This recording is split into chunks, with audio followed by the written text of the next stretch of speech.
Capítulo 1, El portal inesperado. Inazuma, Japón, ciudad de Inazuma. Fecha: 3 de mayo del 2008. ¿Qué es eso?, exclamó Mark, deteniéndose en seco mientras caminaba junto a sus amigos por el patio trasero de la secundaria Raymond. Un torbellino de luz dorada giraba en el aire, suspendido entre dos árboles del campus. El viento se arremolinaba, y un calor suave salía del centro del vórtice. Eso no parece una técnica especial, dijo Austin, entornando los ojos. No, no lo es, añadí yo, Manuel, sintiendo un extraño escalofrío recorrerme la espalda. Es algo diferente. ¿Vamos a entrar?, preguntó Saun, con su habitual serenidad, pero algo tenso. ¿Y si es peligroso?, dijo Javier, retrocediendo un paso. Somos jugadores de fútbol. Pero más allá de eso, siento que esto nos está llamando, dijo Nathan, dando un paso al frente. Axel miró a todos, decidido. Vamos. Lo descubriremos juntos. Sin pensarlo, los 7 dimos un paso dentro del portal. Capítulo 2, la purificación del templo. Evangelio según San Mateo 21:12-13. Evangelio según San Juan 2:13-17. Jerusalén, patio del templo. Fecha: 10 de Nisan del año 30 después de Cristo, calendario hebreo. La luz nos envolvió, y al abrir los ojos, nos encontramos de pie sobre piedra tallada. Gente vestida con túnicas caminaba a nuestro alrededor. El cielo era brillante, pero el aire olía a incienso y polvo.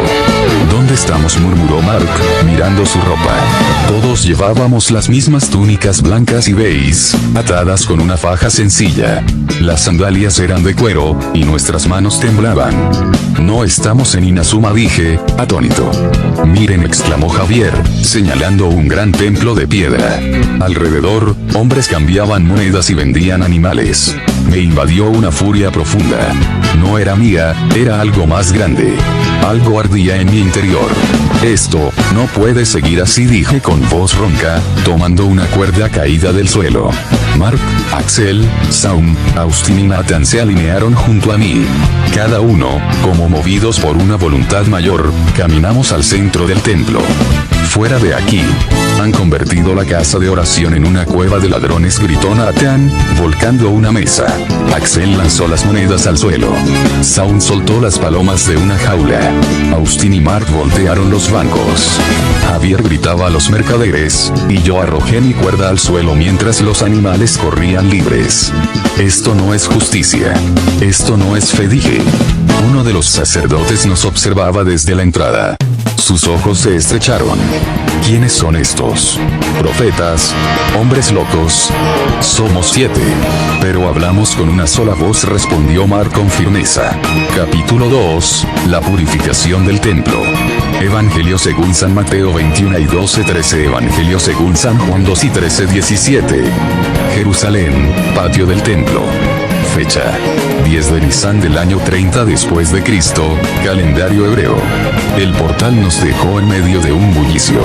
Miramos a nuestro alrededor y nos encontramos en una ciudad antigua, rodeados de edificios de piedra. El aire era cálido y el sonido de las voces llenaba el espacio. Todos estábamos vestidos con las mismas túnicas sencillas, atadas por una faja que nos quedaba grande. Nos miramos entre nosotros. ¿Dónde estamos?, dijo Javier, mirando la multitud. No tengo ni idea, respondí, sintiendo como la tensión crecía en mi interior. De repente, una furia creció dentro de mí, una sensación como nunca había experimentado. Era algo que no podía controlar. Me sentí empujado a caminar hacia un gran templo cercano. Ahí, un grupo de mercaderes cambiaba monedas y vendía animales en medio del patio del templo. Esto no puede seguir así, grité, con la voz llena de rabia. Sin pensarlo, tomé una cuerda del suelo y la lancé al aire, haciendo que las mesas de los mercaderes se volcaran. Coño. ¿Qué coño hacen estos?, dijo Axel, mientras empujaba una jaula con palomas al suelo. Esto es un insulto. No hay respeto, exclamó Nathan, barriendo las monedas que caían de las mesas. El bullicio se hacía más fuerte, pero nosotros no nos deteníamos. Había algo dentro de mí que no me dejaba parar. Los otros también estaban tomados por la misma furia, como si estuviéramos unidos en un mismo propósito. Las personas comenzaron a huir, y nosotros, sin dudar, seguimos purificando el lugar. Un sacerdote se acercó, observándonos desconcertado. ¿Quiénes son estos?, preguntó, frunciendo el ceño. No importan nuestros nombres. Esto no es un mercado, respondí, con la voz firme, esto es la casa de Dios. Capítulo 3, la última cena. Evangelio según San Lucas 22 y 14:20. Evangelio según San Mateo 26 horas y 26 minutos 30. Jerusalén, el aposento alto. Fecha: 14 de Nisan del año 30 después de Cristo. Nos encontrábamos en una habitación grande, con una mesa larga en el centro, rodeada por 12 sillas. Aunque estábamos en el papel de Jesús, nos sentíamos unidos como uno solo, como si fuéramos una sola persona. Las 12 sillas estaban ocupadas por los apóstoles, pero nosotros 7 estábamos en el centro, ocupando el lugar principal, como si fuéramos los líderes de la situación. Nos miramos entre nosotros, sabiendo que algo grande estaba por suceder. Cuánto hemos deseado nosotros 7 comer con vosotros esta Pascua antes que padezca, dije, con la voz grave y solemne. Los apóstoles nos miraron confundidos, pero entendieron que algo trascendental estaba por suceder. Porque os decimos que no la comeremos más, hasta que se cumpla en el reino de Dios, añadí, mientras tomábamos el pan y el vino, siguiendo lo que Jesús había dicho. Un silencio tenso llenó la habitación mientras todos nos preparábamos para lo que venía. Los apóstoles nos miraban expectantes, pero sabían que algo en el aire había cambiado. De repente, Judas levantó la mirada y nos miró fijamente. ¿Quién de nosotros os va a traicionar?, preguntó, con una expresión de inquietud. El que moje su pan conmigo, ese me traicionará, respondí, sin titubear, mientras la tensión aumentaba. Capítulo 4, el arresto en el huerto de Getsemaní. Evangelio según San Mateo 26 horas y 36 minutos 56. Evangelio según San Lucas 22 y 39:53. Huerto de Getsemaní, Jerusalén. Fecha: 14 de Nisan del año 30 después de Cristo. La noche estaba oscura. A pesar de la serenidad que parecía envolver el huerto, sabíamos que algo grande estaba por ocurrir. Caminábamos en silencio, con los apóstoles detrás de nosotros, todos aparentemente cansados. La tensión era palpable, pero nadie dijo palabra alguna mientras avanzábamos hacia el lugar que ya conocíamos, el huerto de Getsemaní. Al llegar, nos detuvimos en medio de los olivos, y la luna iluminaba nuestras figuras con una luz suave. Los apóstoles se fueron dispersando, buscando descansar. Mientras tanto, nosotros 7 nos quedamos en el centro, mirando al cielo. Padre, si es posible, que pase de mí esta copa, pero no se haga mi voluntad, sino la tuya, dije, pero esta vez no solo en singular. Todos los 7 repetimos en voz baja, como una sola voz, mirando al cielo. Que no se haga nuestra voluntad, sino la tuya, respondimos al unísono, como si fuéramos una sola alma compartiendo la misma carga. El aire era pesado, y la presión sobre nosotros aumentaba con cada respiración. El sudor comenzó a resbalar por nuestras frentes, pero no podíamos detenernos. La voluntad de seguir adelante con lo que estaba por venir nos llenaba. De repente, escuchamos pasos acercándose desde la oscuridad. Judas apareció entre las sombras, con una mirada fría y vacía. Sin decir una palabra, se acercó a nosotros. Sabíamos lo que iba a hacer. Judas se detuvo frente a nosotros, su mirada fija en los 7, y entonces, con un gesto rápido y frío, nos dio un beso en la mejilla. Fue un beso helado, como si nos estuviera entregando al destino que ya conocíamos. Estos son los que buscáis, dijo Judas, y su voz resonó en la noche. No necesitaba decir más. Al instante, los guardias que se encontraban en las sombras salieron de entre los árboles y se lanzaron sobre nosotros con violencia. Nos sujetaron con brusquedad, atándonos las muñecas detrás de la espalda con cuerdas, apretando demasiado, casi como si intentaran destrozarnos.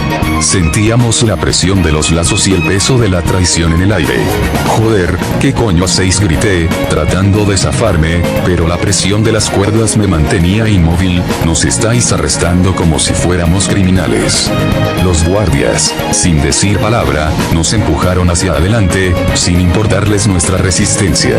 A medida que nos arrastraban, sentíamos como los ojos de los apóstoles se clavaban en nosotros. Pedro, desde el fondo, no pudo soportarlo más. De repente, con un grito de rabia, sacó su espada y se lanzó hacia el soldado que intentaba detenernos. «No os lleváis a ninguno de ellos», gritó Pedro, cortando la oreja de Malco, el sirviente del sumo sacerdote. «Pedro, basta», exclamó Nathan, pero era demasiado tarde. El caos se desató, y la confusión reinó en el huerto. Los guardias, furiosos, nos rodearon. Nosotros, aún atados y siendo empujados hacia adelante, no podíamos hacer nada más que gritar, defendernos con lo que podíamos. «Hijos de puta, suéltanos», exclamé, luchando contra las cuerdas.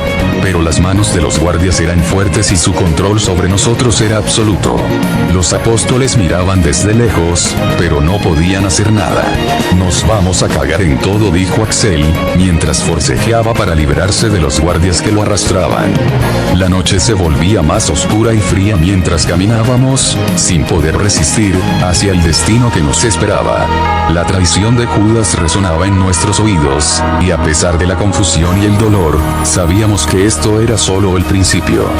Capítulo 5, la negación de Pedro. Evangelio según San Lucas 22 y 54-62.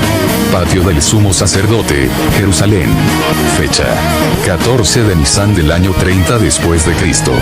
El lugar era frío, con una atmósfera cargada de tensión.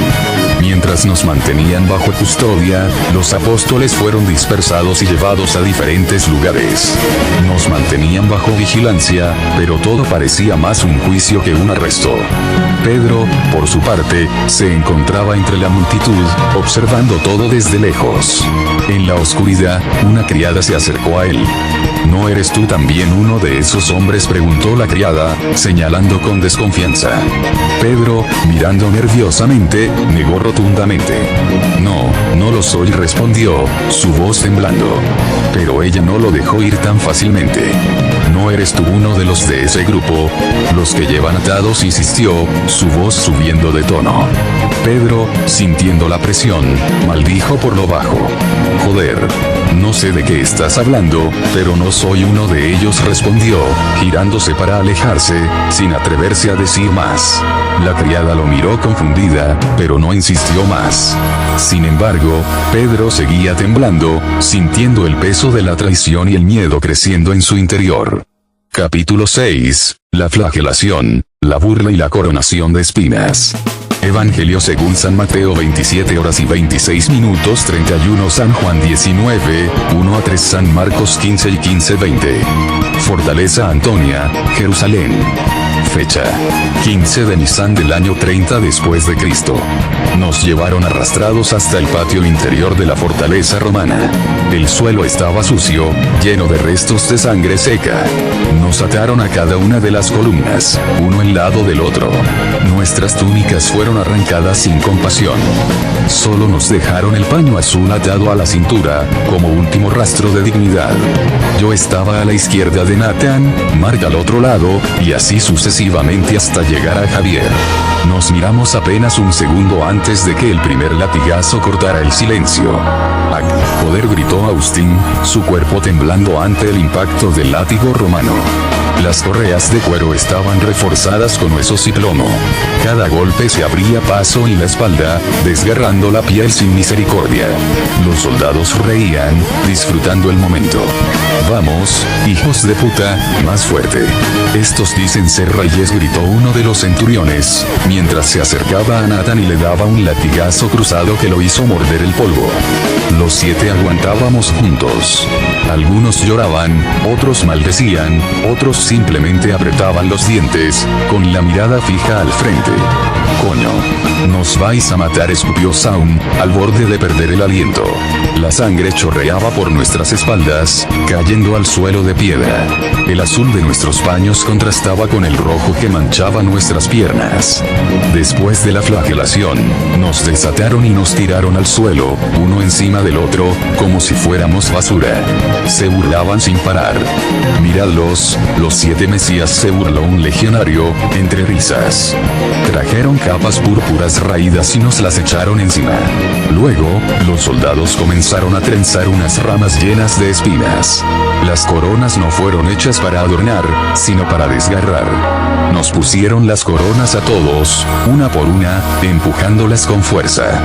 «Ah, joder», gritó Javier cuando las espinas le perforaron el cuero cabelludo.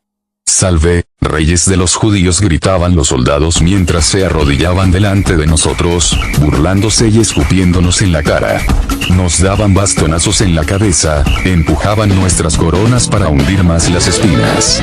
Mark, con los ojos apretados, murmuró: «Vamos a aguantar, juntos, hasta el final».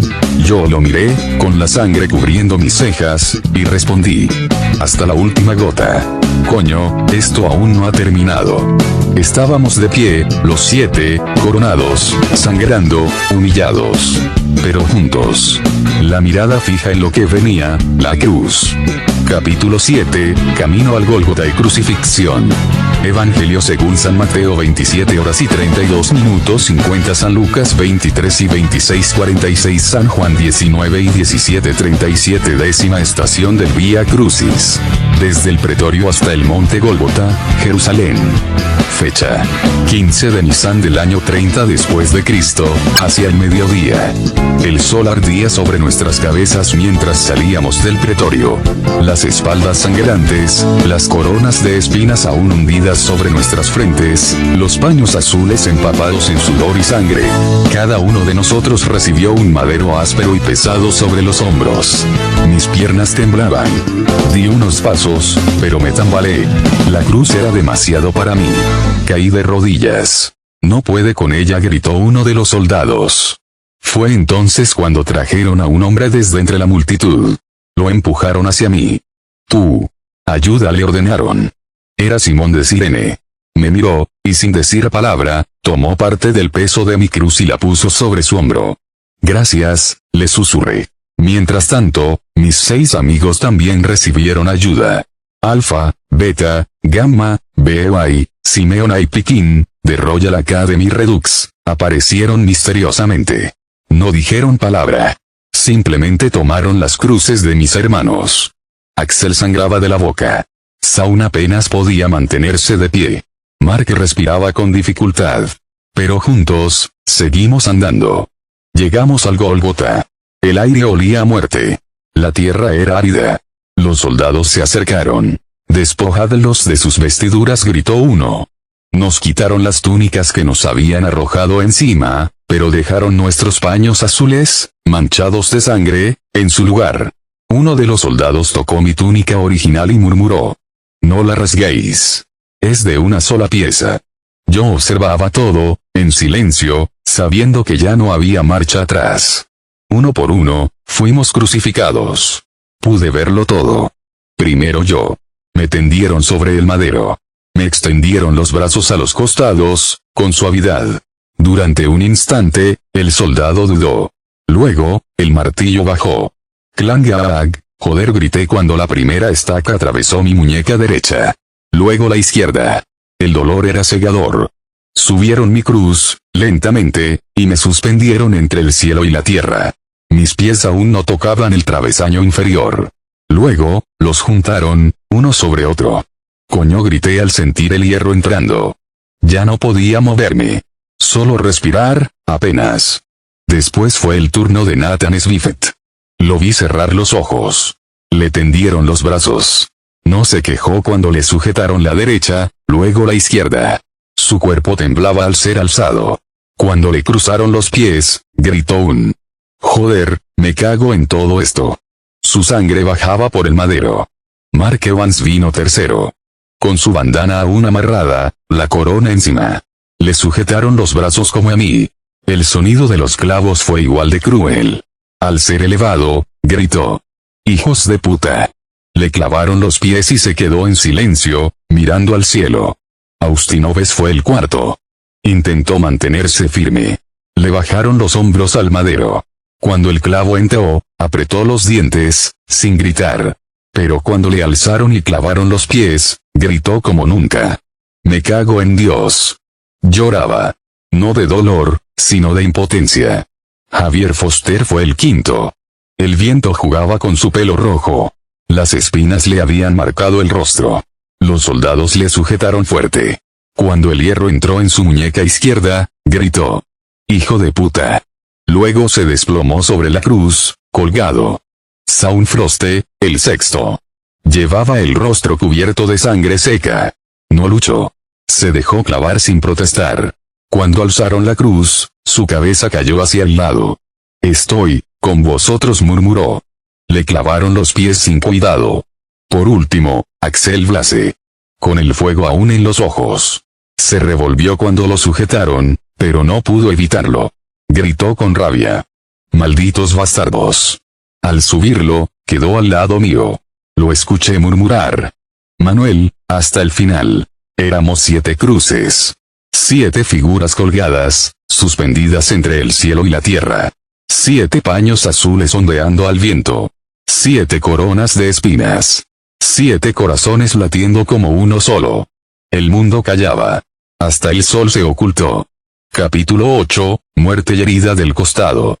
Evangelio según San Mateo 27 horas y 45 minutos 54, San Lucas 23 y 39 49, San Juan 19 y 28 37. Monte Gólgota, Jerusalén. Fecha: 15 de Nisan del año 30 después de Cristo, aproximadamente las 15 en punto. El cielo se oscureció, sin nubes. Era una sombra sobrenatural. Ni el sol osaba mirar lo que ocurría. Estábamos ahí, 7 cruces, 7 cuerpos suspendidos en el aire, crucificados con dolor, pero también con dignidad. A mi derecha, colgado también en una cruz, estaba Gestas, el ladrón maldito. Maldecía, gritaba, nos escupía con desprecio: «Si sois los elegidos, bajad de la cruz y sacadnos también, coño». A mi izquierda, junto a la cruz de Axel, estaba Dimas. Tenía la mirada serena, aunque temblaba. «Ni siquiera tú temes a Dios», estando en el mismo suplicio le gritó a Gestas. «Nosotros merecemos esto, pero estos 7 no han hecho nada malo». Dimas nos miró. Tenía la voz ronca, pero fuerte: «Maestros, acordaos de mí cuando estéis en vuestro reino». Yo lo miré desde mi cruz. El rostro de Axel también se volvió hacia él. Y a una sola voz, desde el corazón, dijimos los 7: «Te aseguramos que hoy estarás con nosotros en el paraíso». Un soldado romano se acercó a mí. Cogió una esponja sucia, la empapó en vinagre y hiel, y la puso sobre una caña. Me la ofreció. El líquido amargo quemó mis labios secos. «Joder, qué asco», dije, mientras escupía parte del vinagre. Mark, desde su cruz, murmuró: «Tengo sed». Otro soldado hizo lo mismo con él. Nos dieron vinagre a todos. Fue humillante. Fue cruel. Pero no nos quitaron la fe. A las 3 en punto, un temblor recorrió el Gólgota. El suelo se abrió. Las piedras se resquebrajaron. El velo del templo se rasgó en 2. Yo levanté los ojos al cielo. Sentía que la vida se me iba. «Padre, en tus manos encomendamos nuestros espíritus». Y así, uno a uno, comenzando conmigo y terminando con Axel, nuestros cuerpos colgados dejaron de moverse. La muerte nos alcanzó con un suspiro, no con un grito. Los soldados se acercaron. Iban a rompernos las piernas, como hacían con los condenados. Pero uno tocó mi cuello y dijo: «Está muerto». Lo mismo hicieron con los demás. No nos rompieron las piernas. Pero a Gestas y Dimas sí. El crack de sus huesos sonó en todo el monte. Entonces, uno de los soldados alzó su lanza. Sin previo aviso, la hundió en mi costado. «Arg», grité, aunque ya estaba muerto. De la herida brotó sangre y agua. «Por los 7 dioses», dijo el soldado, cayendo de rodillas. Verdaderamente estos eran los hijos de Dios. Repitió la herida en el costado de Nathan, luego en Mark, en Austin, Javier, Saúl y Axel. En todos, fluyó sangre y agua. Una mezcla pura. Una señal. Dimas cerró los ojos con una sonrisa, su alma en paz. Gestas murió maldiciendo hasta el final. Nosotros 7 colgábamos inmóviles, con nuestros paños de pureza azul ondeando suavemente al viento. La tierra había hablado. El cielo lloraba. Capítulo 9, el descenso y el silencio del cuerpo. Evangelio según San Mateo 27 horas y 57 minutos 61 San Marcos 15 y 40 47 San Lucas 23 y 50 56 San Juan 19 y 38 42. Monte Gólgota, Jerusalén. Fecha. 15 de Nisan del año 30 después de Cristo, al atardecer. El sol ya se había puesto cuando los soldados romanos comenzaron a retirarse. El ruido del viento era el único sonido que acompañaba la quietud de nuestras cruces. El mundo parecía haberse detenido por completo. Fue entonces cuando llegó un hombre conocido por unos pocos. Eric Eagle. Con él, otro ser inesperado, David Sanford. Ambos se acercaron en silencio. Miraron al Gólgota con una mezcla de compasión y solemnidad. Eric parecía más decidido. David, más preocupado, miraba al suelo, sus ojos llenos de duda. «Ven, ayudemos», Eric dijo con voz grave, mientras se acercaba a la cruz donde estaba yo. La multitud miraba desde lejos. Nadie se atrevió a acercarse. David se quedó detrás de él, observando en silencio mientras Eric comenzaba a trabajar. Los soldados ya no interferían. El poder de la escena parecía haberles paralizado. Eric, con destreza, usó una cuerda para bajar mi cuerpo lentamente, sin prisa, sin brusquedad. Mis pies aún colgaban, pero ya no sentía nada. Solo el vacío. Cuando mi cuerpo tocó el suelo, el sonido de los clavos se oyó claramente, el ruido seco de la extracción. Crack. El primero de los clavos salió con un retumbo, como si la tierra misma se estremeciera con él. Luego el segundo, en la palma de mi otra mano. David Sanford se acercó para ayudar con la extracción de los clavos. Un movimiento brusco, y de nuevo ese crack. Los clavos salían con facilidad, pero el ruido era como el de una roca siendo quebrada. El último sonido que permaneció en el aire fue el de los clavos al caer al suelo con un golpe seco, retumbando en el Gólgota. La corona de espinas fue retirada de mi cabeza, y el contacto de la espina desgarró la piel, pero la corona fue retirada con respeto. El crujido de las espinas al romperse contra el aire se sintió como un último eco de nuestra pasión, el último sacrificio. David se arrodilló ante mi cuerpo, tocando mi rostro con la mano. No dijo nada, pero sus ojos reflejaban todo el dolor de un hombre que sabía lo que estábamos viviendo. Los cuerpos de mis amigos fueron también bajados con la misma precisión. Uno por uno, los clavos fueron retirados. Los cracks de cada palma resonaban por el Gólgota, y cada sonido parecía más potente, más definitivo. El silencio era sepulcral. Los cuerpos ya estaban en el suelo, extendidos. Pero nosotros no habíamos terminado. Un peso se acumulaba sobre nosotros, sobre nuestro sacrificio. No podíamos ser dejados al azar. Eric y David, con sus manos temblorosas, comenzaron a preparar nuestras tumbas. No era una tumba cualquiera. Era una tumba especial, nueva, para nosotros. Eric observó con tristeza el cuerpo de Dimas, y David se inclinó para cubrirlo con una manta blanca. El sacrificio está hecho. Ahora, todo depende de lo que venga después, dijo Eric, con un tono sombrío. Entonces, comenzaron a trasladarnos con cuidado, lentamente, hasta la tumba que habían preparado. Allí, nuestros cuerpos fueron depositados uno al lado del otro, como 7 figuras caídas que finalmente descansaban. El silencio se apoderó del Gólgota. Solo el retumbante eco de los clavos cayendo al suelo y el suave crujir de la corona de espinas al ser retirada quedaban en el aire. Capítulo 10, la resurrección y el encuentro con los ángeles. Evangelio según San Mateo 28, 1 a 10 San Marcos 16, 1 a 8 San Lucas 24, 1 a 12 San Juan 20, 1 a 18. Tumba de José de Arimatea, Jerusalén. Fecha. 17 de Nisan del año 30 después de Cristo, al amanecer. La oscuridad de la noche aún se mantenía en el aire. Los primeros rayos del sol comenzaron a asomarse por el horizonte, pero el mundo aún dormía. Sin embargo, la quietud no duró mucho. En el sepulcro donde nuestros cuerpos descansaban, un fuerte terremoto sacudió la tierra, como si el mismo Golgotha estuviera reaccionando ante lo que estaba por suceder. La piedra que había sido puesta como un pesado sello en la entrada de nuestra tumba comenzó a moverse. La sacudida hizo que se deslizara de su lugar, de forma tan rápida que la tierra misma parecía estremecerse. La gran piedra rodó hacia un lado con un ruido estruendoso, revelando la abertura del sepulcro. Y entonces, una luz cegadora comenzó a iluminar la tumba desde adentro, como si un sol celestial se estuviera levantando desde lo más profundo de la tierra. La tumba estaba vacía.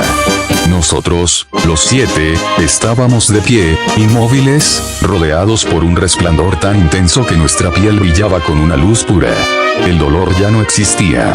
La sensación de muerte había desaparecido por completo. Estábamos vivos, y al mismo tiempo, más que vivos. Nuestros cuerpos, transformados y glorificados, no eran los mismos de antes. El primer momento fue de asombro.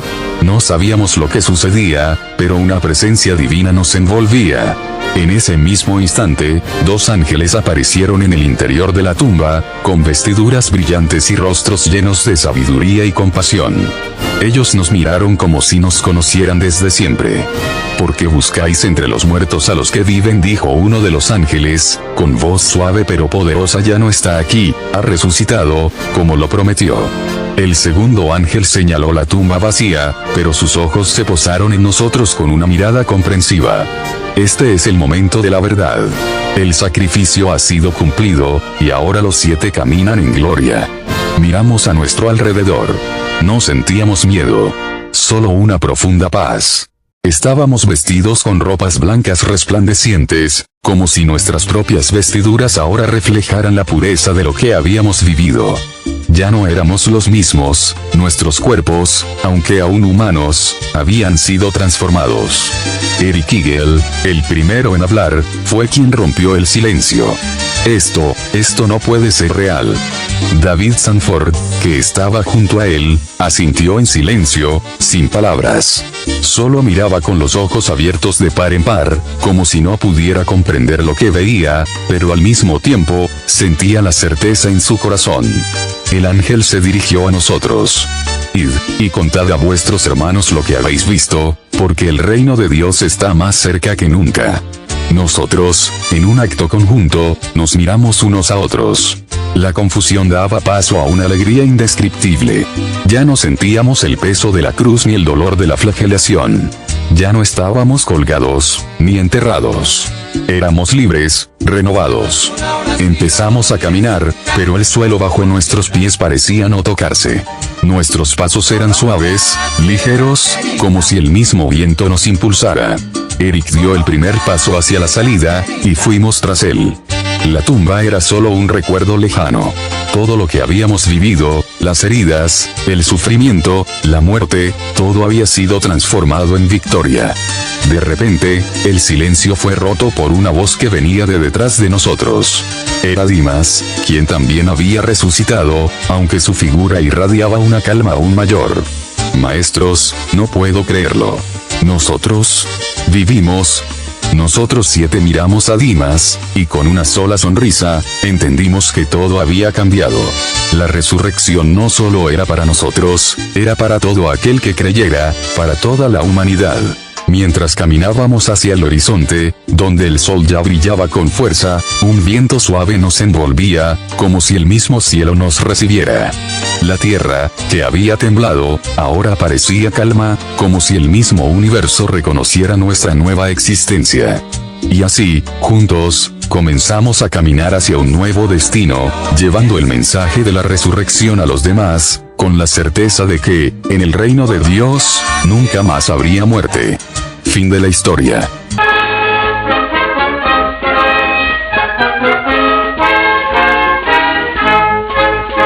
Manizales, beso tu nombre, que significa juventud.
無駄だ。